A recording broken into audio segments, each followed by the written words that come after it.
我想帮大家定义一下什么叫智能啊，我们叫 AI 讲的很多，我们经常讲这个科技革命啊，什么叫智能啊？我对智能是有一个定义的，智能是什么？智能是一种信息处理技术，处理场景中的数据，在场景中创造价值。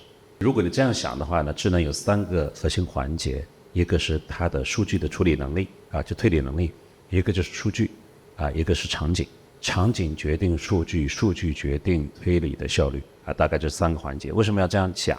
因为这3个环节的拥有者往往不同。你只要把这个想清楚了，你就知道，为什么今天有很丰富的数据和场景的企业 ，AI 是巨大的赋能，而不是颠覆。AI 的第一性原理，你要有用，它要跟数据和场景有机的结合。